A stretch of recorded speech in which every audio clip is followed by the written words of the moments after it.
एक चरित्र आता है। एक नाविक था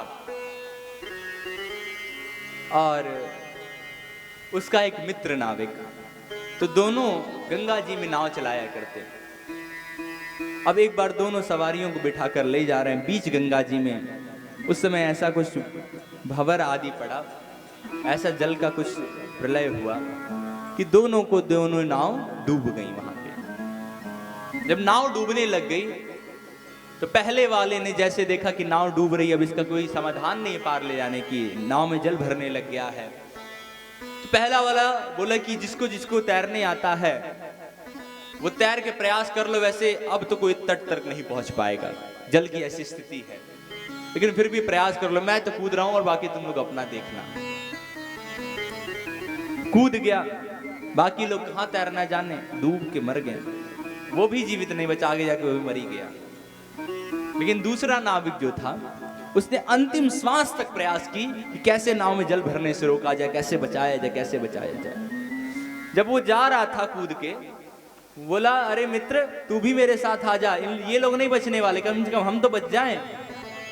तो उसने कहा कि देखो ये लोग हमारे सहारे हैं, यदि इनको छोड़ के मैं जाऊंगा तो घोर नरक में जाऊंगा। बोले नहीं, घोर नरक में नहीं जाएंगे, यहाँ तो गारंटी है, गंगा जी मरेंगे तो स्वर्ग जाएंगे, इसीलिए तो मैं कूद गया हूं। बोले अच्छा ठीक है, तुम करो जो तुम्हें करना, मैं अपना काम करूंगा। वो भी बच नहीं पाया, उनकी भी मृत्यु हो गई। दोनों नाव पूरे सवारियों से डूबी। उसके बाद जब पहुंचे हैं संयमनीपुरी में यमराज के समक्ष, हिसाब हुआ, पहले नाव के जितने सवारी वाले थे सबको सीधे स्वर्ग भेज दिया गया, गंगा जी में डूब के मरे भाई। दूसरी नाव पे जितने सवारी वाले बैठे थे सबको स्वर्ग भेज दिया गया। अब दोनों केवट खड़े सामने। यमराज ने दूसरे केवट को कहा तुम स्वर्ग जाओ, और पहले वाले से कहा तुम्हें नरक जाना पड़ेगा। बोले महाराज गंगा जी में मरे हैं, कैसे नरक जाएंगे? बोले देखो तुम भले गंगा जी में नहीं मरते, किसी तालाब में मर जाते, और अपने कर्तव्य का निर्वहन करते हुए यदि तुम मृत्यु को प्राप्त होते तब भी तुम्हें स्वर्ग मिल जाता, लेकिन तुमने अपने कर्तव्य का त्याग कर दिया, तुम्हारे भरोसे जो थे उनको छोड़ के तुम भाग गए, इसलिए तुम गंगा जी में भी मरे हो तो तुम्हें स्वर्ग की प्राप्ति नहीं होगी। और इसने अंतिम श्वास तक प्रयास किया, इस कारण से इसको स्वर्ग मिल रहा है। गंगा जी में मरने के कारण तो मिल ही रहा है, लेकिन इसके कर्तव्य कारण प्रथमया मिल रहा है इसको।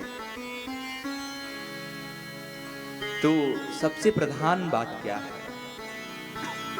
जो भी हमारे भरोसे हो उसके परमार्थ की हमें चिंता करनी चाहिए। जो भी हमारे भरोसे हो, यह भी एक कर्तव्य है हमारा।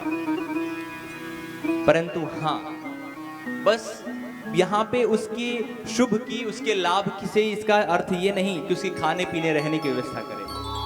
अभिभावक मुखिया जब आप बने तो उसका जो परमार्थ है, परम लक्ष्य है जीवन का, भगवान को प्राप्त करना, उसकी ओर भी प्रेषित करें। कोई संतान है, भाई बंधु है, आपसे छोटा है, जिसको आप आदेश दे सकते हैं, जिसके आप मुखिया हो, उसको आप प्रेषित करें भगवान की ओर। जो सांसारिक कर्तव्य है उसको तो निभाएं ही, जो पारमार्थिक कर्तव्य है उसका भी निर्वहन करें। जो इस प्रकार से जीवन जीता है, भगवान उसको अपना निज धाम प्रदान करते हैं।